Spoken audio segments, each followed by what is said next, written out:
이번에는 또 다른 기후로 갑니다. 우리가 속해 있는 기후, 온대기후. 자, 온대기후는 살짝 여기 보여지는 곳들이 칠해져 있는데 색상이 다 다르죠? 자, 온대기후를 이렇게 세 개로 구분할 수 있었습니다. 온대 계절풍, 서한 해양성, 지중해성 기후로. 자, 그래서 지역별로 좀 다르게 표시가 되어 있는데요. 온대 계절풍은 계절마다 바람의 방향이 바뀐다고 했죠. 그게 두드러지게 영향을 보여주는 곳이 이 동아시아 지역입니다. 동남아시아 이 아래쪽과 이제 동아시아 지역. 근데 이 계절풍에서 이 동남아시아는 열대 계절풍이고 동아시아 지역, 일본과 중국, 우리나라가 있는 쪽이 바로 온대 계절풍 기후 지역이죠. 그 다음에 이 계절풍, 온대 계절풍 기후 지역이 아메리카 대륙의 북아메리카의 동부 쪽에서 나타나요. 그래서 유라시아 대륙의 동안, 북아메리카 대륙의 동안, 동쪽의 해안, 거기서 이 온대 계절풍 기후를 볼 수 있고요. 서한 해양성 기후는 자, 유라시아 대륙의 서쪽 해안, 아니면 북아메리카 대륙의 서쪽 해안에서 볼 수 있죠. 지금 표시가 되어 있죠. 이렇게. 그래서 서한 해양성 기후가 나타나는 곳들 확인을 해두시면 되겠습니다. 지중해성 기후는 당연히 지중해라는 바다를 둘러싸고 나타나는 곳입니다. 자, 온대 지중해성 기후는 이렇게 지중해라는 바다를 둘러싸고 보이는구나. 이 정도 알아두시면 돼요. 그래서 온대 기후 지역, 일단 중위도 지역에 많이 이제 분포가 되어 있는 모습도 알아두시고 세 개로 구분할 수 있다.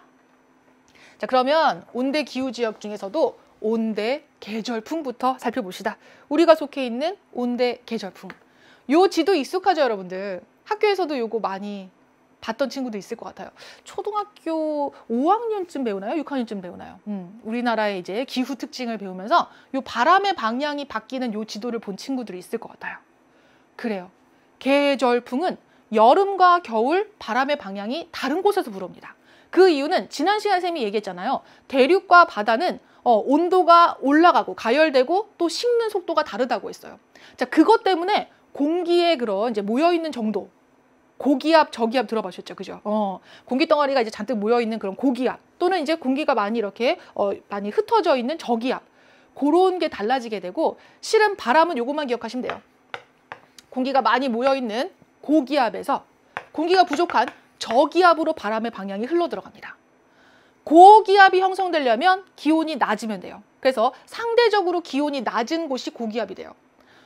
여름철에 보면은 육지 쪽이 빨리 뜨거워져요. 그래서 바다가 시원해요. 그래서 바다가 고기압이 되고 바다에서부터 육지로 바람이 불어가는 겁니다. 그 다음에 겨울에는요, 육지가 춥죠. 그죠? 육지 쪽에서 그래서 바다 쪽으로 바람이 불어가는 거예요. 그 차이를 좀 알아두도록 하시면서 갑니다. 온대 계절풍은 유라시아 대륙의 동안, 북아메리카 대륙의 동안, 동안이 뭔지 아시죠? 동쪽 해안이라고 했습니다. 그곳에서 많이 보여지고요. 여러분들은 요거만 기억하시면 됩니다. 유라시아 대륙 동안, 우리나라가 있는 쪽. 여름은 기온이 높고 비가 많이 내려요. 왜? 여름은 우리보다 위도가 낮은 적도 쪽에 이제 해당하는 북태평양 그쪽에서부터 바람이 쭉 불어오거든요. 자, 그러니까 기온이 높아요. 그 다음 바다다 보니까 습합니다. 그래서 기온이 높고 비도 많이 내린다. 기억해 두시고요. 자, 그 다음 이제 겨울에는요, 여기 유라시아 대륙의 위쪽 시베리아가 있는 쪽에서 바람이 불어옵니다. 그렇다 보니까 우리보다 위도가 높은 추운 곳에서 바람이 불어오고 육지는 건조하죠. 그래서 춥고 건조합니다. 이렇게 여름과 겨울의 기온차가 좀 뚜렷하게 나타나고요. 그러다 보니 기온이 여름엔 높고 겨울엔 춥고 차이가 크겠죠? 그렇습니다. 기온의 연교차가 커요. 가장 더운 달, 최난월, 그 다음 가장 추운 달, 최한월의 연교차가 큽니다. 또한 강수량도 여름엔 많이 내리고 겨울에는 건조하다고 했잖아요. 그냥 비가 적게 내린다가 아니라 건조할 정도예요. 그래서 강수량의 계절차도 커요. 차이가 크다. 여름과 겨울의 차이가 크다. 기억해 둡시다. 우리가 속해 있는 기후니까 우리의 기온을 떠올리면 됩니다. 여름의 기온, 겨울의 기온, 또 강수량도 여름의 강수량, 겨울의 강수량 떠올리면 돼요. 주민생활 가볼게요. 여름철의 고온 다습한 기후 때문에 벼농사가 발달했습니다. 벼는 이 한참 자랄 때 비도 많이 오고 온도도 아주 높아줘야 돼요. 고온 다습한 기후가 굉장히 이 벼농사에 유리합니다. 자, 그러면서 이제 토지도 비옥해줘야 되고, 그 다음 어느 정도 이제 그 알곡이 맺힐 때쯤에는 또 비가 좀 적게 와줘야 돼요. 우리나라 가을처럼. 자, 그래서 계절풍 기후 지역에서 주로 이루어지고 있는 거고요. 추위와 더위 모두에 대비하는 시설이 발달했어요. 자, 요거 한번 맞춰봅시다, 여러분. 추위와 더위에 대비하는 시설, 뭐가 있을까요? 일단 우리나라를 이제 기준으로 봤을 때 온돌, 온돌은 추위를 대비해서 난방을 하기 위한 것이고, 아까 우리 친구가 얘기했잖아요. 대청마루. 대청마루 같은 경우는 더위에 대비하는 시설이겠죠. 이런 걸 동시에 갖추고 있는 것이 바로 우리나라 계절풍 기후 특징입니다. 우리 친구들이 뭘 얘기했나 한번 볼까요? 여름과 겨울에, 그렇죠. 에어컨, 히터. 와, 잘했어요. 쌤은 이제 전통적인 걸 얘기했다면 현대화된 걸 얘기했습니다. 에어컨은 이제 더위에 대비하기 위해서, 추위에 대비하기 위해서는 히터가 있죠. 에어컨 굉장히 많이 나오네요. 보일러 나왔습니다. 대청마루 아까 쌤이 얘기했던 내용이 있고, 더위 쉼터. 그렇죠. 워낙 한낮에 굉장히 여름철 더워지니까 더위 쉼터를 만들어두는 경우도 있고, 겨울에는 패딩 입는다. 요것도 우리 전통적으로 얘기해 보자면 우리의 조상들은 겨울에는 이제 누비 속옷을 입었고 여름에는 모시옷을 입었죠. 이런 거 얘기해 볼 수가 있겠죠. 잘했습니다. 우리 이별린 친구 답을 열심히 얘기해 봅시다. 우리도 선풍기, 부채 좋아요. 전부 다 여름을 시원하게 나기 위해서 필요한 것들이죠. 자, 이렇게 해서 추위와 더위 모두에 대비하는 시설이 있다라는 거. 자, 이번에는 서한해양성 기후로 가볼까요? 대륙에, 유라시아 대륙에 동쪽 해안에는 우리가 있었고 바로 온대 계절풍. 서쪽 쭉 끝으로 가서 서쪽 해안에는 바로 영국과 같은 나라가 있습니다. 서한해양성 기후에 대표적으로 예를 많이 드는 나라가 영국이에요. 가볼까요? 서부 유럽이 있는 곳, 북아메리카의 북서 해안이라든지 뉴질랜드 쪽에서도 나타납니다. 이 중에서 우리가 기억해야 할 것은 서부 유럽, 요것만 잘 기억하셔도 돼요. 어려우니까 요것만 잘 기억해 두셔도 좋습니다.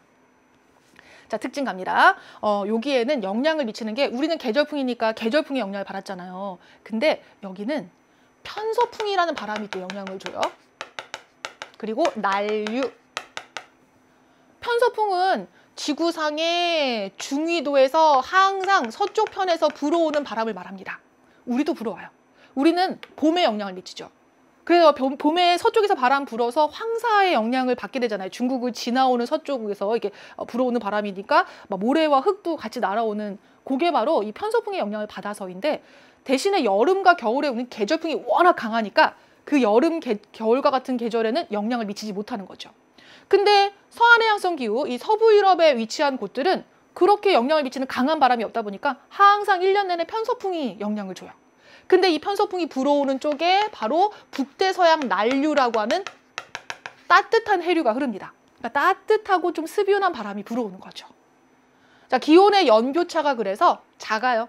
바다의 영향을 많이 받을수록 기온이 빨리 많이 올라가지를 않잖아요. 그렇죠? 그래서 천천히 올라가고 또 천천히 식다 보니까 그 차이가 우리처럼 빨리 뜨거워지고 빨리 식는 우리보다 작은 거죠. 연교차가 작아요. 자, 그 다음에 계절별 강수량이 고릅니다. 항상 서쪽에서 바다의 영향을 주는 바람이 불어오고 있기 때문에 항상 이제 그냥 고르게 비가 내리는 걸 볼 수 있습니다. 그래서 좀 자주 비가 내리고 흐리죠. 비가 언제 내릴지 모르다 보니까 레인코트 같은 거 입고 걷어, 또 우산을 항상 챙겨 다니는 그런 모습도 볼 수 있습니다. 일사량이 좀 부족한 편인 거예요. 자, 그 다음 주민 생활을 한번 가볼게요. 혼합 농업.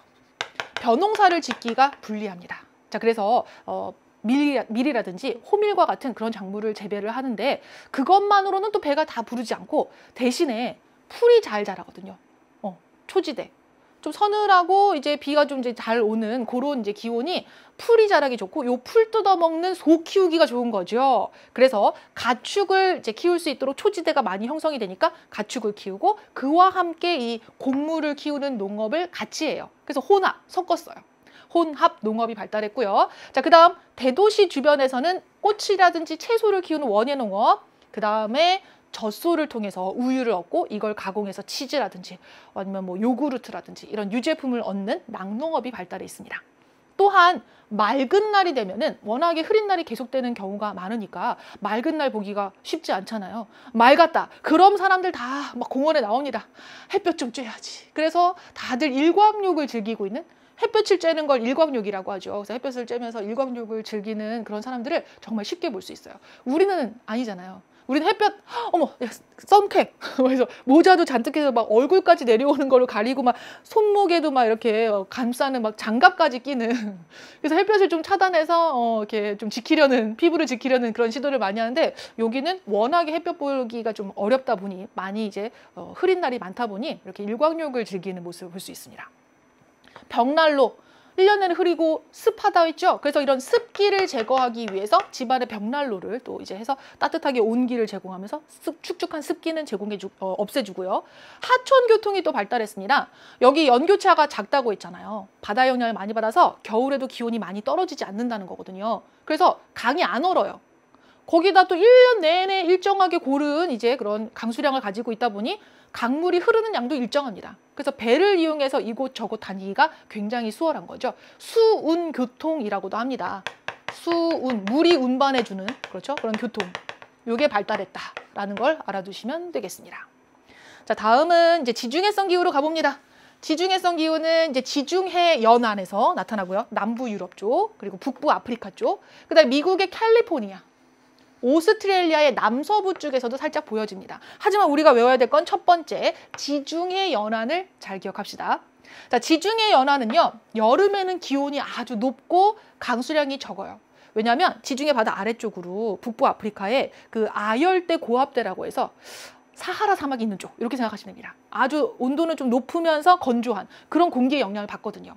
자, 그래서 기온이 높고 강수량이 적어요. 이거 줄여서 이렇게 얘기하죠. 고온, 건조. 겨울에는 대신에 편서풍의 영향과 그죠? 난류의 영향 받아요, 같이. 그래서 따뜻하고 강수량이 많습니다. 온난, 따뜻하고 강수량이 적당히 많아요. 그래서 습윤, 촉촉하다, 습윤하다 이렇게 얘기할 수 있습니다. 그래서 여름과 겨울에 이렇게 기온 차이를 4글자로 좀 알아두시면 좀 더 쉬울 것 같고, 자, 이것 때문에 농업의 형태가 좀 다른데요. 고온, 건조하다고 했죠. 그래서 건조할 때 풀들 보면 어때요? 다 시들시들해지잖아요. 그러니까 뿌리를 좀 깊이 내리고 있는 나무들은 잘 버틸 수 있죠. 그래서 열매를 맺는 나무를 키웁니다. 포도라든지 올리브라든지 오렌지라든지 이런 나무들, 수목나무라고 해요. 그래서 열매를 맺는 나무를 이용을 해서 농업을 하고요. 그래서 여기 지중해성 기후 하면은 이탈리아 딱 떠오르시면 되고요. 이탈리아 하면 피자, 파스타, 올리브유로 만든 이제 피자라든지 또는 올리브를 썰어 얹은 그런 피자라든지 파스타라든지 피자, 그죠? 이런 거 많이 떠오르시잖아요. 이 음식을 이제 이용하는 거죠. 그 다음 이제 겨울에는 이제 따뜻하고 강수량도 있으니까 곡물 농업, 이제 밀 같은 것들 이제 재배를 할 수 있습니다. 자, 그 다음에 벽이 흰색으로 칠한 가옥의 벽을 만날 수가 있어요. 왜냐하면 여름 때문에. 여름이 워낙 그 햇볕은 강하고 그렇다 보니까 이 햇볕을 조금이라도 반사시켜서 흡수하지 않으려고, 흡수하면 더워지니까. 그래서 반사시키려고 이 벽을 좀 흰색으로 칠한 경우들을 많이 만날 수 있습니다. 여기 보시면 우리 다양한 온대기후 지역의 생활의 모습을 좀 이제 생각해 볼 수 있는 사진들이 나와 있어요. 우리나라는 여름과 겨울의 기온차도 크고 강수량 차이도 큽니다. 거기에 대비하기 위해서 여름에는 냉방, 그 다음에 겨울에는 난방을 해야 되죠. 27.5도씨 보니까 여기 난방인 것 같네요. 그죠? 여기에 이제 냉방, 에어컨이 보여지고 있습니다. 자, 그 다음 영국은 벽난로. 여기는 서한 해양성 기후가 나타났죠. 서한 해양성 기후는 항상 좀 축축하고 흐린 날 많고, 그래서 이 집안에 벽난로를 이제 피워놓고 습기를 좀 없애려는 그런 이제 모습을 볼 수 있고요. 영국의 일광욕 모습입니다. 여기도 서한해양성 기후 똑같은 영국이죠. 햇볕이 잘 이렇게 쨍쨍 내리쬐는 날을 만나기가 그렇게 쉬운 게 아니라고 했습니다. 흐리고 비 추적추적 오고 안개 끼고. 근데 햇볕이 이렇게 많은 사람들이 나와서 일광욕을 즐기고 있습니다. 자, 그 다음에 그리스의 가옥입니다. 요거 지중해성 기후에서 만날 수 있다고 했죠. 지중해성 기후에서 특히 여름철 고온, 건조하기 때문에 요 모습 보면 딱 떠오르는 노래 있지 않아요? 라라라라라라라 기억나지 않나요? 그 광고를 찍을 때 요 지역에 가서 광고를 많이 찍었었어요. 그 음료수인데 그 음료수 그 색깔도 흰색하고 파란색이 들어가가지고 딱 어울려서 이 지역에 또 그 청량한, 그 맑고 햇볕 쨍쨍 내리쬐는 그런 여름과 같은 날씨에 청량한 음료수를 탁 마셨을 때 그 효과를 내기 위해서 라라라라라라 요 지중해성 기후 지역에 가옥을 딱 배경으로 찍었던 게 기억이 납니다. 왜 흰색일까? 되게 깨끗한 거 좋아하나 보다. 그것보다는 햇볕을 반사시켜서 여름에 좀 더 시원하게 보내기 위한 목적이구나. 이걸 알아두시면 됩니다. 자, 사진으로 이 생활의 모습들을 다시 한번 봤고요. 이제 그래요. 선생님은 지금 상품의 이름을 얘기할 수가 없어요. 그렇기 때문에 라라라 했더니 다네, 다라. 한때 참 좋아했던 음료수입니다. 자, 이제 도전 마무리 퀴즈 시간입니다. 맞춰보도록 하겠습니다. 유라시아 대륙의 동안의 경우, 동안 얘기한 거 아니라고 했죠. 동쪽 해안, 동쪽 해안의 경우에는 대체로 이 계절에 바다에서 대륙으로 바람이 불어요. 차가운 곳에서 좀 더 따뜻한 곳으로 바람이 분다고 했습니다. 공기가 많은 곳에서 적은 곳으로 분다고 했죠. 그래서 차가운 곳이 바다예요. 좀 더 시원한 곳이. 육지가 더 뜨겁다는 거죠. 이게 어느 계절일까요? 그래요. 여름 나왔습니다. 여름에 육지가 훨씬 더 빨리 뜨거워지고 바다는 천천히 뜨거워지기 때문에 아직 시원해요. 그래서 바다에서부터 바람이 불어오는 거죠. 그러다 보니까 북태평양, 우리나라보다 좀 더 아래쪽에 있어요. 그래서 덥고요. 바다에서 바람이 불어오니까 습해서 비가 많이 내린다고 했습니다. 여름, 송별주, 박별지, 이별혁 잘했습니다. 자, 다음 서한해양성 기후. 이제 유라시아 대륙의 서쪽 해안으로 갑니다. 자, 여기에서는 두 가지가 영향을 끼쳤죠. 항상 중위도 쪽에서 서쪽에서 불어오는 바람과 따뜻한 해류. 이 두 가지 기억하셔야 됩니다. 그래서 여름에는 좀 시원하고 우리보다, 그리고 겨울은 좀 따뜻해서 연교차가 작고 계절별 강수량도 고르게 습윤합니다. 자, 뭐가 나왔나요? 그렇죠. 편서풍과 그 다음 난류, 거꾸로 얘기했네, 선생님이. 난류와 편서풍, 둘 다 괜찮습니다. 순서는 상관없습니다. 이별혁, 정별연 친구 잘했습니다. 자, 온대 계절풍 기후는요, 이거가 발달했어요. 뭘까? 계절풍. 여름이 아주 고온하고 다습해서 이 농사가 잘 된다고 했죠. 자, 그 다음 서한 해양성 기후는 곡물도 재배하고 가축 사육도 같이 해요. 그래서 스테이크 먹으면서 빵도 먹는 거죠. 고로한 농어 각각 한번 맞춰볼까요? 자, 그렇습니다. 계절풍 기후 지역은 벼농사, 그 다음 해양성 기후, 서한 해양성 기후는 혼합 농업이 발달했죠. 이별윤이 벼농사 먼저 잘 맞췄고요. 혼합 농업이 아직 안 나왔어요. 기다려 보겠습니다. 자, 이렇게 해서 3번 문제도 한번 봤고요. 다음 갈까요? 혼합 농업 얘기 나왔는데 최별석 잘했습니다. 자, 네 번째 지중해성 기후는요. 이 계절에는 기온이 높고 강수량이 적어요. 아래쪽에 있는 그 영향을 받아서, 아래쪽에 사하라 사막과 같은 그런 이제 아열대, 고압대의 영향을 받아서 좀 건조하고 뜨거운 바람이 막 오거든요. 이 계절에는. 대신에 이 계절에는 따뜻하고 강수량이 많아서 요때 곡물농업하고 요때는 수목농업하죠. 좋습니다. 지중해성 기후는 여름에 기온이 높고 강수량이 적고요. 그 다음 겨울에 따뜻하고 강수량이 많아요. 각각 수목농업과 그 다음 여기는 이제 곡물농업을 하게 된다는 것 알아두시면 됩니다. 잘했습니다. 성별 친구, 박별아 친구, 황별탁 친구 잘했습니다. 지중해성 기후에서는 여름철에는 선생님이 다 얘기했네. 앞에 거 얘기하면서. 그렇죠? 수목농업, 포도, 오렌지, 올리브, 코르크 나무 같은 것들, 또는 겨울에는 곡물농업, 곡식을 키운다고 했습니다. 자, 도전 마무리 퀴즈까지 해서 우리 친구들 벌써 오늘 마무리할 시간이 다 왔습니다. 오늘 이제 여러 지역을 여행을 했습니다. 원래 여행 갔다 오고 나면 정리도 잘 해주셔야 돼요. 그래서 정리하는 시간 가져보시면서 기후의 각각의 특징과 주민 생활들도 좀 구분 지어보도록 하시고요. 내일 아침 9시에도 늦지 말고 강의 찾아오도록 하시고, 쌤 수업은 목요일 날 3교시에 또 다시 시작합니다. 그때 다시 만날 수 있도록 다들 잘 결석 없이 계속해서 개근하는 겁니다. 자, 쌤은 그 시간에 여러분들 만나기를 또 고대하고 있도록 하겠습니다. 안녕!